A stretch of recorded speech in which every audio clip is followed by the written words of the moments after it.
This week's nail chat is so good. I'm so excited. I can't wait for you guys to see it. We got our girl Brooklyn Aziz guest starring on the nail chat, giving her story about shutting down the nail salon. So today's nail chat, we got a whole special guest. This is my girl Brooklyn. Yes, hello. And what she did was, what year was this? 2018? I think it was 2018, yeah. 2018, July 2018. Yeah, 2018. In 2018, Miss Brooklyn shut down a nail salon. Yes, ma'am. The nail salon, they had assaulted some black women in this nail salon. They were patronizing the nail salon. They got mad over, I think they weren't paying for something. I don't know what happened. But either way, what happened is they were assaulted. Because I don't even care what happened. I don't even care what was the reason. Because to me, it is no reason. So, that's what happened. So, my girl Brooklyn, she saw this injustice, and from there, it's history. And I'm going to let her explain why she did what she did. Why did you start your protest at the nail salon? I started it because, I was in bed and it was, I couldn't sleep. It was like late, like 3, 4 in the morning, late or early, however you want to look at it.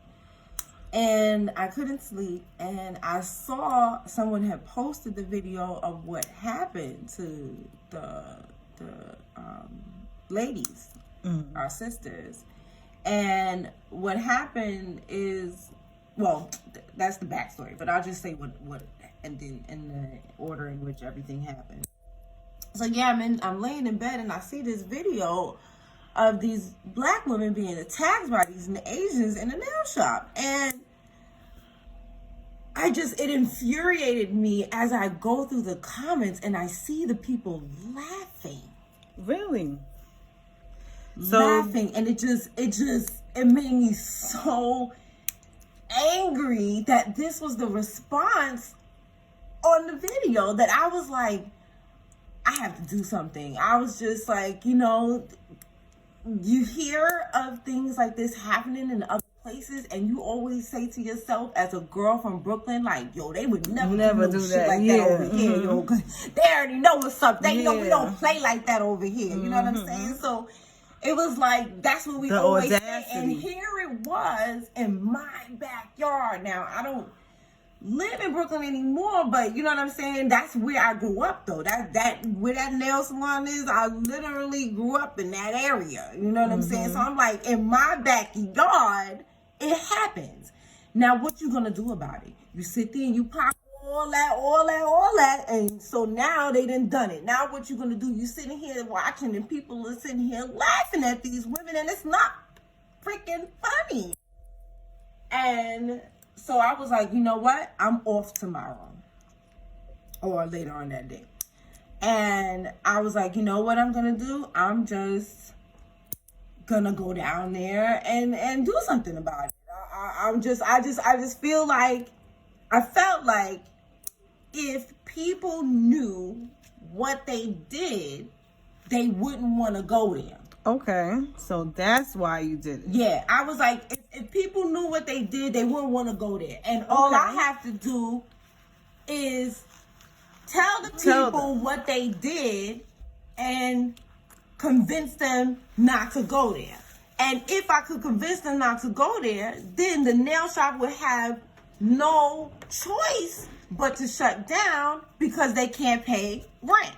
It's not fiscally responsible to keep a business open that's not generating any money. And if I could keep them from generating money, then they would have to close down. I don't need no city officials. I don't need nothing from the freaking mayor. I don't need the police. I don't need, you know what I'm saying? I don't need the public. I don't need no petition. All I have to do is convince people not to spend their money in this freaking store. That's all I have to do. I go down there and I get there and what I do is I just show people the video. I just would stand at the store next door, and I wouldn't block the door, and I just said, you know, because now everybody want to text all day. Go ahead. I'm sorry. So I just stood next door and I said, would you like to see how they treat women that look like me and you? Something like that. Like, do you want to see how they treat women like me and you? And so when you say that, people are like, what? So it kind of piques people's attention. Mm-hmm. And I'm like, yeah, I was like, let me show you. I don't even have to say nothing else. And then I just show the video, and everybody knows the people inside. So they see them on the video, right? Inside, yeah. Doing what they're doing. And it's like, oh my God, what happened? And I'm like, yo, I don't know what happened, but this is disgusting. And I just don't feel like we should patronize this place when that's how they treat our sisters, because this could happen to either one of us. And people be like, oh my God, you are so right, girl, I'm not coming back here, right? That was the 99% of the response that I received, right? Every once in a while I would get somebody who, and I would say, they be like, next time. I would say 98%, right? And then 1% of the response that I would get is no response at all. They would just think I'm selling something and go straight inside. And then when they come outside and see me still standing out there, they be like, all right, girl, what you want? And I'll be like, oh, I just want to show. And I wasn't upset. I'm not angry. No. Nothing like that. Because I figured you don't know. Yeah. So I'm not going to get angry with you because you don't know. You think this is just a normal place to come to. So I'm like, I'm like, yo, I just wanted to show you how they treat people. And then they'd be like, oh, girl, if I had known this, I wouldn't have spent no money in there. Mm-hmm. But I tell you what, girl, I ain't coming back. And I'll be like, well, thank you. That's all I can ask. You know what I'm saying? And then they would leave. And then another 1% of people who didn't give a damn, and they go in there and spend their money anyway. But I know the averages. I knew that if 98% of the people are walking away, and then 1% of the people are going in and coming out and telling me they never coming back. So now that's 99%. I ain't gonna have nothing. Yeah, exactly. That's not enough money for them to stay open. You spending your little $20 or $40, whatever, is not gonna pay Con Ed, much less the rent. So I'm already knowing that I'm still winning, right? So I don't need to get angry at the women who's going there and spending their money, because I'm looking at the averages. I'm winning. You doing the numbers. Thank you. So that's the beginning stories of how things got started. And then I would say an Empress AK. Mm-hmm. At Empress AK on Instagram. She, does like African head wraps and stuff like that. Very beautiful sister, right? Mm-hmm. She's the one of the people that I hit up, and she was down there early with me. Okay. She was down there early with me, but she had other plans, so she couldn't stay. Okay. But she posted it and everything, and she was telling me that she was going to get as much people as she could to come down here. You know what I'm saying? Mm-hmm. So she was very, very, very helpful in the beginning stages, and I don't think she's recognized either. Okay. Mm-hmm. She was very helpful in the beginning stages. So I don't, want to. It's a couple of people that I feel don't get credit, that I feel are discounted. This question was, how did you begin your protest? And you basically said that. So you was laying in the bed, you saw the video, you got it moving. Mm-hmm. You got it moving, got it done. Sometimes you just got to get up and you just got to get it done. Like, that's just what you got to do. And what's interesting, I also want to point this out, just like, for regular people who think like, oh, you gotta be somebody like real influential to do stuff. Oh, dude, I couldn't sleep because I was kind of depressed. Mm-hmm. You know what I'm saying? Like, and I thought to myself that I usually feel better when I'm helping other people, and I just felt like I hadn't really helped anybody in a while. Like, I was just working a lot and just, maybe I might help somebody at work or whatever, but I just felt like maybe if I just helped somebody, that I would feel a little bit better. you know, and I was off that day, and I was like, look, I could just do this on my day off, and, you know, maybe, you know, like, I could help these women out, like, because, I mean, you know, nobody wants to freaking see a shrine to that in their neighborhood. Like, every time you walk past, you walk by, you remember they attacked you, and nobody cared. Right, and nobody did anything. And so, and that's the funny part about it. Like, when I got there, some more people who were, oh man, I can't even remember his name. Oh my gosh, but I remember it was this guy from the neighborhood, oh man, and he ended up being one of my friend's cousins. That's the crazy part about it. You know how small Brooklyn is. Yeah. He ended up being one of my close friend's cousins. And he walked up to me just randomly and was like, you know, like, I know why you out here. And I was like, why? You know what I mean? Like, cause I'm out here with the nail thing. I was like, why? So, but I'm just playing with him. So he's like, you out here because of, you know, what happened, that, you know, what they did to those women. I said, you are absolutely right. That's exactly why I'm out here. He said, you know, when I saw that, I thought to myself, nobody cares about this and nobody's going to do anything. And I said, well, let me introduce myself to you. My name is Noah. In the morning, when I first got there, right, the Asian people, right, the Asian nail shop owner, the male, the one that's on video holding our sister down in a hold while they throw acid and beat her with sticks, that gentleman, or that male, that male, he came outside and he was trying to intimidate me into leaving, and he also called and the that police was a on question me. that I was gonna ask, because I was like, you know, even though you said you weren't standing in front, you were standing to the side or near. When they got wind of what was going on, what was the reception from them? Well, they got wind pretty quick. I'm sure. So, and I don't, yeah, they got wind pretty quick. So I would say like around 10:30. So there's about a half hour. So I was about to say, so about 30 minutes. Okay. All right, it was a half hour of me being there. Then he came outside and he was like trying to intimidate me, scare me. He started videotaping me, and then they called the police on me. Now the police came, and truth be told, the police was like, I know why you're here. I bet. Right? Because now they arrested the young lady. So they know exactly, why I'm here. Yeah. So they like, I know why you're here. And I said, yeah. I said, am I doing anything illegal? He said, no, you're not. He said, you're not blocking the door. You're not physically stopping people from coming inside. He said, essentially, you're standing out here telling people that they're not nice. And you have every legal right to stand out in front, not in front of the door. Do not block the patrons. Do not physically stop the patrons. You're on or block a public the patrons. street. You're on a public street. You have the right to stand there and tell people that they're not nice.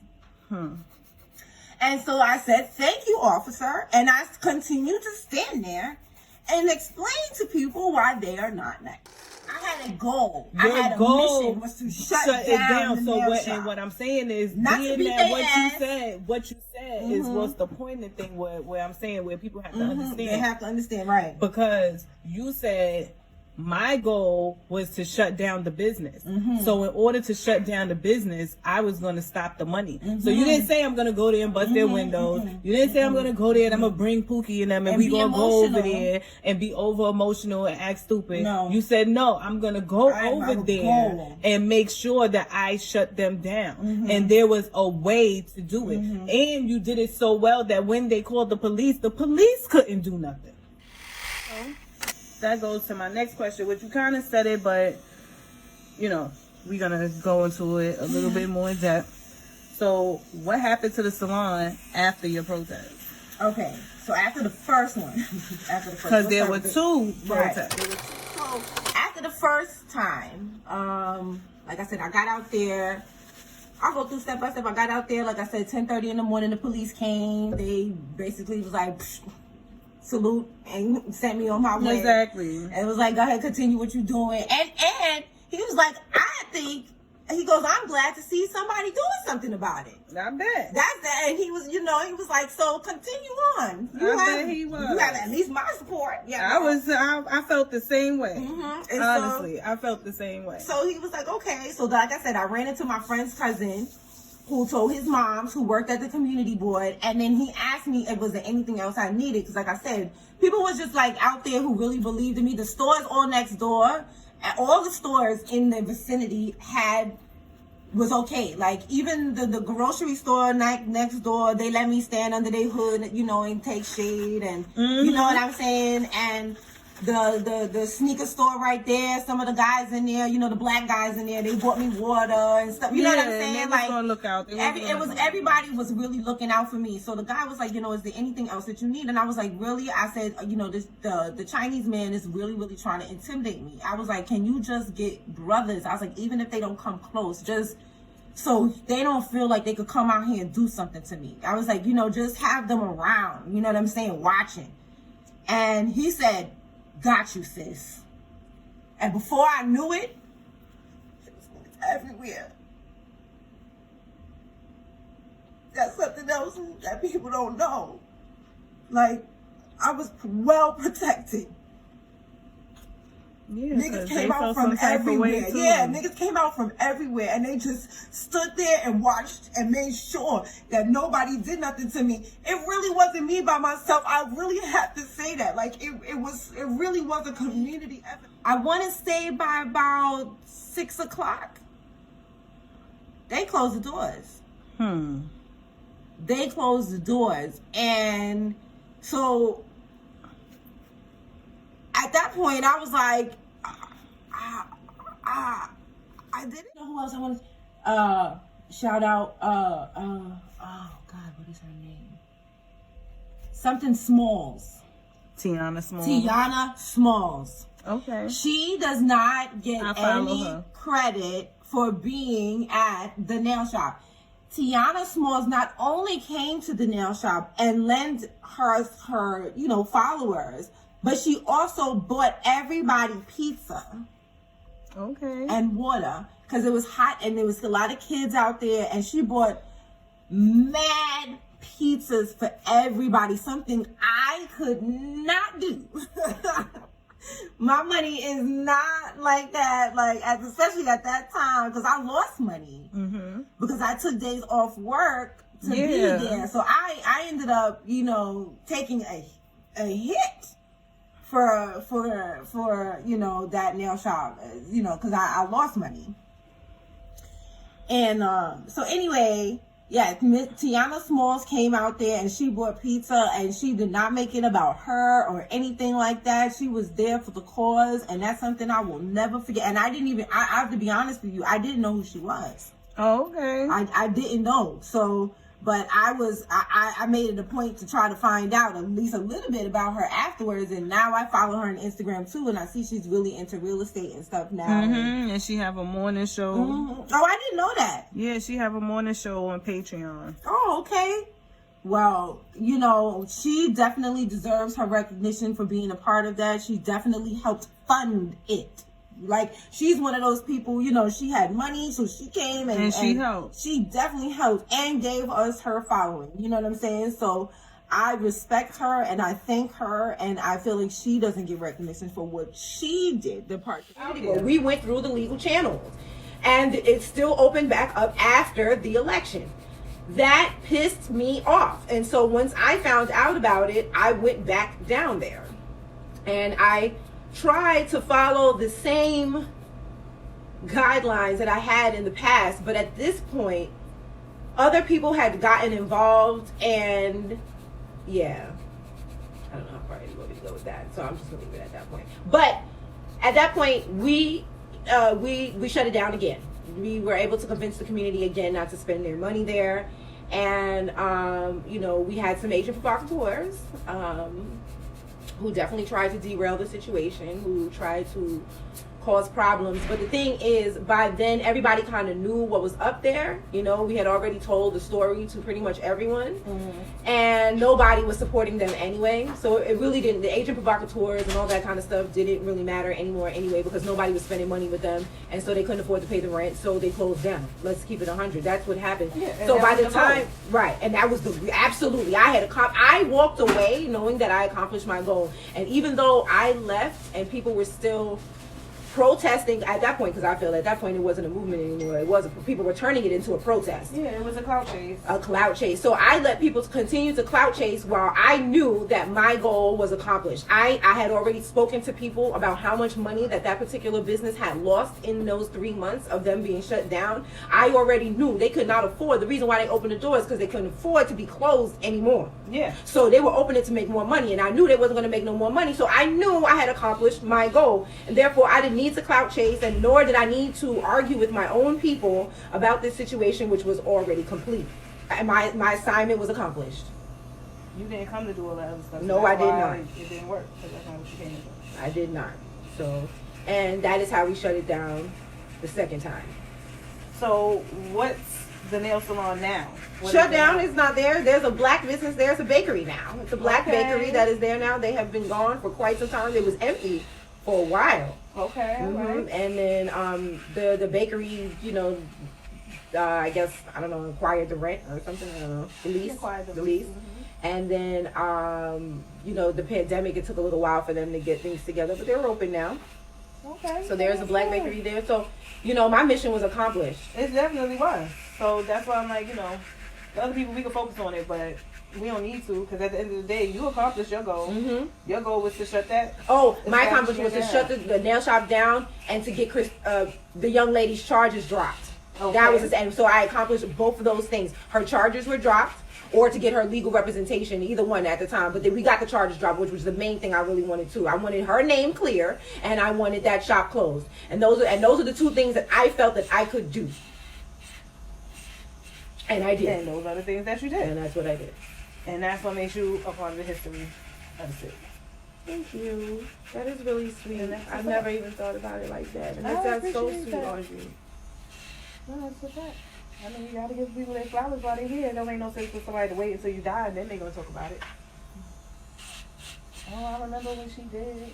Sometimes I feel like some people want to bury it.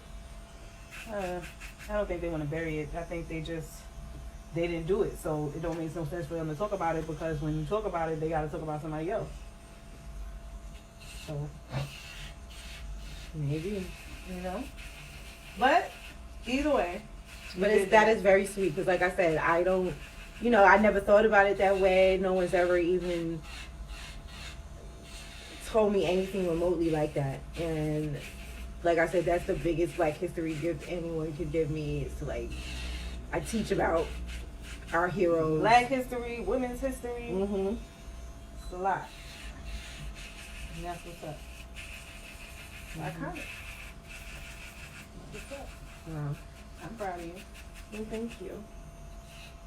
And don't forget about the skincare line. Yes, the skincare line. I'm definitely support. All natural, all organic. Handmade. Vegan. Cruelty free. Well, except for the collagen. Collagen cannot be vegan, so. Yeah, but every other ingredients are. But if anyone really knows about collagen, they'll know that collagen cannot be vegan, right, because it comes from animals, right? So, but aside from the collagen, everything else is vegan. And it's cruelty free because it's tested on me. Which maybe it's not cruelty free, exactly, but it's not harmful to animals. It's harmful to Brooklyn. Exactly. So I tested on me, you know, so you don't have to worry. Like, I'm not selling you anything that I have not tested on myself first. That's what's up. So we're gonna wrap this up. This nail chat was very lit. Y'all follow my girl. I'm gonna put, you already know, well, y'all probably done seen her nails all over the place. She's always tagged in my stuff and all kind of stuff, but I'm gonna tag her, make sure we put her information, the website information. Evenmelanin.com. Stop by Affordable Furniture. Yes, I work very closely with Affordable Furniture. That is the Black owned furniture store in Brooklyn. They have the best prices and they give out melanated discounts. Okay. So hit them up there at 1545 Nostrand. As Black History Month comes to a close, I wanted to make sure that I highlighted someone around me that really, really, really affected change and really, really is a part of history. Brooke, we love you. We appreciate you. I appreciate you. Thank you so much.